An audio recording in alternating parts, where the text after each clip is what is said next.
자, CSS 네이밍 규칙을 보도록 하겠습니다. 아까 자바스크립트의 네이밍 규칙은 자바스크립트 변수, 또 함수 이름도 지어야 되거든요, 저희가.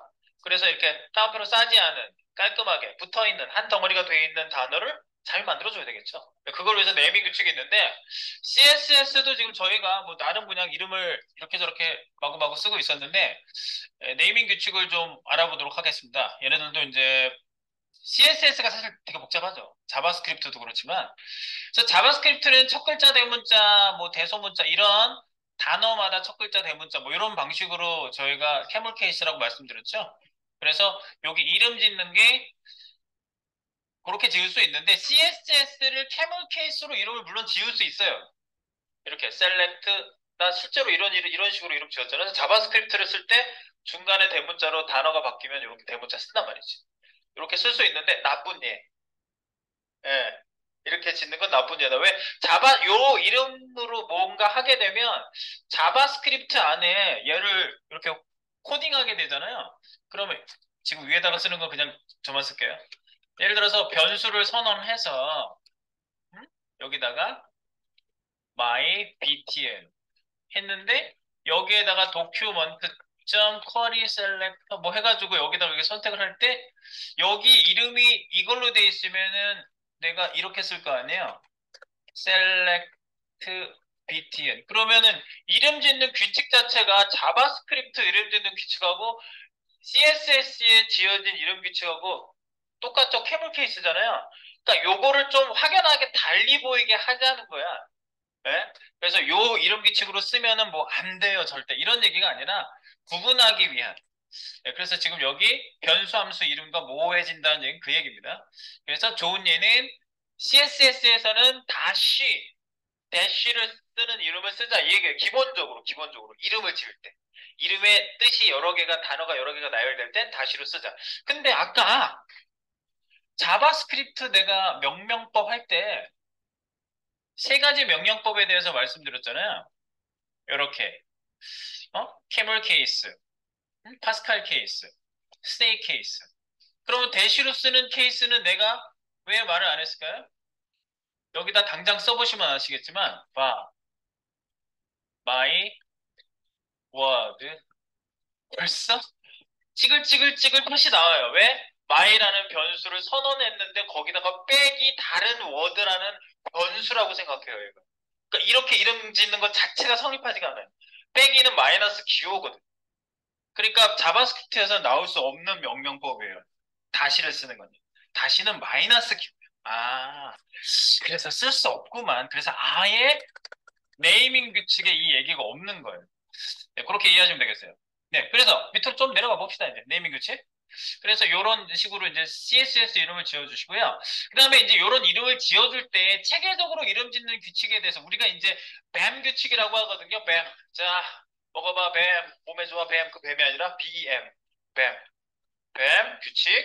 블록 엘러먼트 모디파이어 해가지고 세 개의 앞글자를 따서 뱀이라고 부르는 거예요.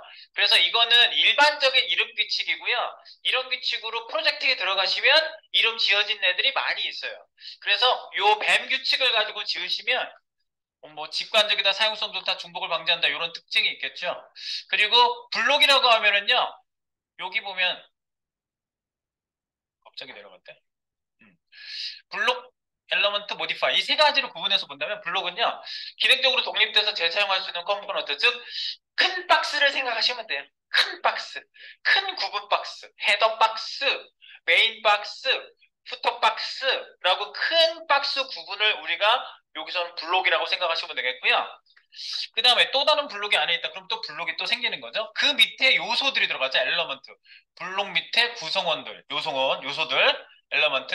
그래서 블록 이름 지어주고 요소명 지어주고 싶으면 언더스코어, 언더바라고 하거든요. 언더바 또는 언더스코어라고 하는데 요거 밑줄을 두 개 쓰는 거예요. 두 개 써가지고 표현할 때 블록, 언더바 밑에 이름 이런 식으로 지어주는 거를 블록 밑에 엘러먼트. 이렇게 쓸 수 있다고. 그래서 이런 거죠. 여기 사용 예를 보시면 돼요. 이 로고인데 머리 부분에도 로고 들어가고 푸터 부분에도 로고가 들어가잖아요. 그럼 클래스를 그냥 로고 쓰면 로고야 그냥. 그런데 여기 헤더에 있는 로고는 헤더라는 큰 블록 안에 들어가는 로고니까 클래스명을 이렇게 짓는다고요. 예를 들어서 이렇게 언더바를 두 개 써요. 헤더 로고 이렇게 지을 수도 있고 부터 언더바 두 개 로고. 그러면 부터에 들어가는 로고하고 헤더에 들어가는 로고하고 이름을 클래스명을 달리 지어주는 거다. 이렇게.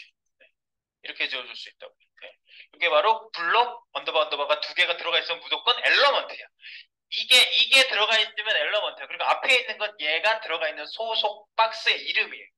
네. 그렇게 생각하시면 돼요. 이런 식으로 이름이 되고, 그 다음에 이제 모디파이어다. 그러면 밑줄 하나만 해서 하거나, 하이픈을 추가해서 표시하거나, 더블 하이픈을 쓰거나, 이거는 쓰는 케이스가 여러 가지라서 요 말이 여러 가지가 있는 거고요. 이게 이제 예를 들어서 모디파이어는 뭐냐면, 블록 엘러먼트 밑에 작동 형식 상태 디자인, 요런 것들을 정의해 주는 거다. 그러거든요. 예. 그럼 무슨 얘기냐? 이런 거예요. 이름을 보시면 돼요. 봐봐. 이름을 이런 식으로 짓는다고요. 블록 네임, 언더바가 두 개 있으면 엘러먼트 네임이야. 언더바가 하나만 있으면 모디파이어 이름이야. 그럼 모디파이어 네임은 뭐예요? 이런 얘기예요. 검색 박스가 있다고 보잖아요. 검색 박스. 그럼 서치 여기에 다시를 쓰는 건 이름이 좀 길어져. 단어가 여러 개 나오면 다시로 연결시키시면 돼요. 1번 규칙. 이름이 길어지면 다시로 연결해서 이름을 짓는다. 그렇게 생각하시면 되고, 그래서 서치 폼이니까 사이 단어가 두 개니까 다시를 쓴 거고요. 이게 블록 이름이야. 블록 이름이고 그 블록 밑에 버튼이라는 애가 있어. 그러면 블록 밑에 버튼이니까 버튼은 요소죠. 요소 엘러먼트. 그러니까 언더바를 두 개 했어요. 그러니까 언더바가 두 개 나오면은 뭐예요? 엘러먼트예요. 요소. 그 밑에 박스 밑에 있는 요소고요. 그리고 언더바 하나 해서 여기 언더바를 하나 했어요. 네, 요거를 뭐 다시로 쓰기도 한다지만 언더바 하나 해가지고 디저블 그러면 이거는 버튼이 활성화되지 않은 버튼이란 의미. 그러니까 여기에 세부적인 내용을 뒤에다가 이름으로 붙일 수 있는 거예요. 이 버튼에 대한 세부적인 이건 상태를 보여준 거죠. 디저블 상태에 있는 버튼. 처음에 이렇게 출력돼야 되나 보지 이름이. 처음에 누를 수 없다가 뭔가 기능을 하다가 누를 수 있는 상태로 바뀌는데 처음에 디저블 상태로 있어야 된다. 그럼 이름을 이렇게 짓는 거지. 네, 그런 얘기예요. 이런 명령은 이렇게 할 수 있고요. 그 다음에 뭐 키밸류, 중요한 값일 경우에 여기다가 표현할 수도 있다. 네, 그렇게 볼 수가 있겠습니다. 그래서 이제 좋은 네이밍을 위한 규칙들이 쭉 있는데 여기서부터가 이제 CSS 구체적인 이름 짓는 얘기예요. 여기서부터가 뱀 규칙은 일반적인 프로젝트에서 이름 짓는 규칙을 그냥 공통적으로 말씀드린 거고요. 여기가 이제 CSS. 자, 이름은 영문, 대문자, 숫자, 특수문자로 시작할 수 없다. 시작하지 말자 이 얘기예요. 네, 그래서 파일명 및 폴더명은 예외인데 특수문자를 아예 쓰지 못하는 건 알고 계시죠? 네, 특수문자 한번 써볼게요. 여기다가 파일명, 폴더명도 중요하거든요. 여기에도 이름 지을 때 있잖아요. 여기다 특수문자 한번 써봐. %는 되지. 안 되는 애들 있잖아. 그럼 얘가 못 쓰는 이름으로 나오는 애들이 있어요. 여기다가 이름에 파일명에서 나오나? 여기서 우리가 뭐 이런 거 쓰면 못 쓴다고 나오잖아.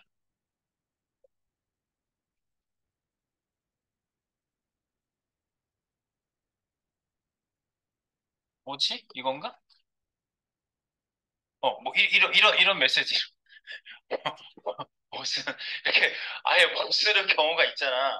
이런 거 못 쓴다고 나오잖아. 이렇게 못 쓰는 건 얘가 아예 못 쓴다고 나오는데, 근데 우리는 여기서 뭐 쓸 수 있는 경우도 있지 않습니까? 이거를 뛰어넘는 거야. 그 얘기를 하는 게 아니라 이름을 지을 때 영문 대문자로 시작하지 말자. 숫자로도 시작하지 말자. 근데 CSS 이름을 클래스명을 숫자로 시작하면요. 인식을 못 해요. 아예 인식이 안 돼요. 네, 그리고 특수 문자도 시작하지 말자. 그래서 파일명, 폴더명은 예외가 좀 있습니다. 이렇게 쓸 수는 있는데 쓰지 말자는 얘기고요. 영문 대문자 사용할 때 효과도 있고, 요거는 이제 공고사항으로 오리지널 규칙. 그래서 나쁜 예는 이런 거지. 대문자를 시작하고 특수 문자를 시작하고 뭐 이런 거죠. 네, 그런데 이제 숫자를 시작하고 네, 좋은 예는 이렇게. 그래서 네이밍의 조합은 형태, 의미, 순서, 상태 이런 식으로 언더바를 써가지고 작성을 하고요. 형의 순상, 줄여서 형의 순상 이렇게 얘기할 수 있는데 형태, 캔슬의 의미, 형태는 캔슬, 의미는 버튼 순서는 0, 1, 2, 3, 4 이렇게 쭉 나오는 거죠? 네. 아, 캔슬 버튼 이게 형태겠구나. 이 형태, 의미, 순서. 뭐 이런 식으로 쓴다는 얘기예요. 그래서 보통 파일명은요, 언더바를 많이 써요. 언더바. 내가 다시를 쓰라는 건 CSS 클래스명을 얘기하는 거예요. CSS. 그래서 이 언더바를 쓰는 이런 이름들은 그냥 일반적인 이름들은 파일명에 많이 씁니다. 물론 다시를 써도 틀린 건 아니지만 이렇게 언더바로. 그리고 파일명 언더바 클래스명은 대신 내가 여기다 써놨죠. 요거예요. 파일명은 언더바를 쓰자. 그리고 클래스명은 대시를 쓰자. 네. 그렇게 하시고요. 그 다음에 네이밍 규칙의 언더스코어 언더바 이 조합은 파일명 폴더 이미지에 사용합니다. 언더바. 그래서 내가 위에다 얘기한 게 이게 한마디로 얘기한 거예요. 파일명은 언더바, 클래스명은 대시. 그리고 CSS에서는 대시를 쓰자. 이름 쓸 때 그 얘기예요. 다시를 권고해 주고요. 위에서 설명한 거랑 똑같은 말이에요. 그래서 나쁜 예, 좋은 예는 보시면 다시를 썼구나. 그리고 아이디 말고 되도록 클래스를 쓰자. 요게 뱀 규칙에서 무조건 클래스를 쓰자고 해요. 아이디는 겹칠 수 있고 뭐 여러 가지. 네, 그리고 아이디를 쓰는 케이스는요, 딱 하나예요. 아, 숫자는 0을 붙여서 네, 0, 1, 2, 3, 4, 0, 1, 0, 2, 0, 3 이렇게 순서상 소팅 때문에 이렇게 규칙을 해주자는 얘기고요. 숫자는. 그리고 네, 요건 나쁜 예, 요건 좋은 예. 아시겠죠? 0, 1, 0, 2로 해주자고요. 이렇게. 그 다음에 얘도 마찬가지고요. 그리고 이제 아이디를 쓰는 케이스를 얘네들이 정해놨어요. 아이디를 쓰는 케이스는요. 근데 무조건 이렇게 똑같이 갈 건 아니야. 다른 이름으로 지어줘도 돼. 이거는 이제 공식 프로젝트에서 래퍼, 싸고 있는 전체 영역 래퍼, 그러니까 샵 래퍼 이렇게 아이디명으로 딱 정해진 애들이 있어요. 헤더, 컨테이너, 컨텐트, 싸고 있는 거 공문 영역, 그리고 바닥글은 후터 이렇게 정해진 이름들.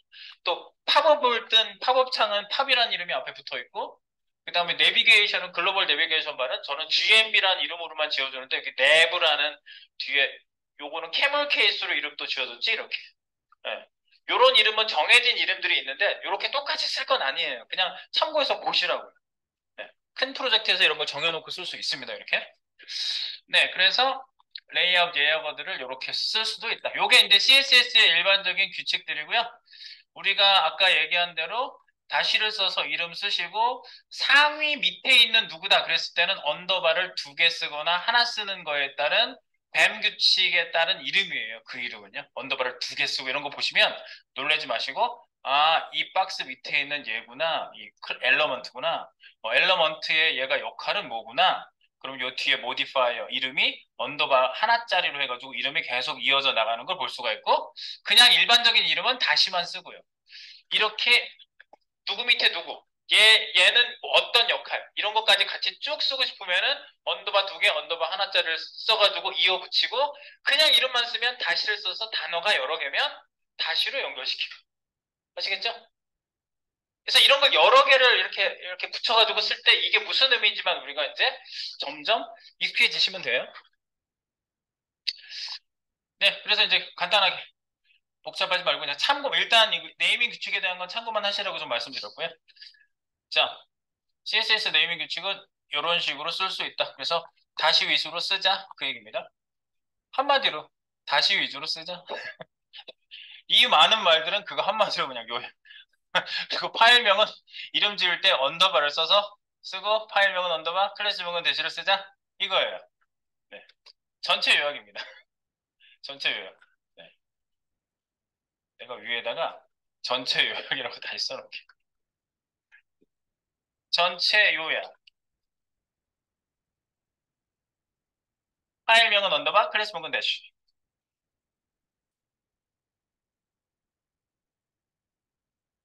그리고 언더바 2개 쓰고 하나 쓰는 케이스는 이제 조금 더 구체적으로 이렇게 그거를 분류해 놓기 위한 이름이 있는 거예요. 네. 그것까지 정리는 하지 마시고 그냥 이렇게 간단하게 쓰겠습니다. 오케이. 자, 그래서 우리가 이제 적용해 볼 수 있는 것들은 적용해 보면서 가보겠습니다. 여기까지 네이밍 규칙이고요. 자, 우리 끊어갈까요, 이제? 우리 클리핑 앤 마스킹을 받아놓고 시간이 좀 거의 다 돼가지고 클리핑 앤 마스킹 받으셨죠? 네. 클리핑 앤 마스킹 파일을 띄워놓을게요. 클리핑 앤 마스킹. 클리핑 앤 마스킹. 네, 일반적으로 그냥 이런 사각형 사진들이에요.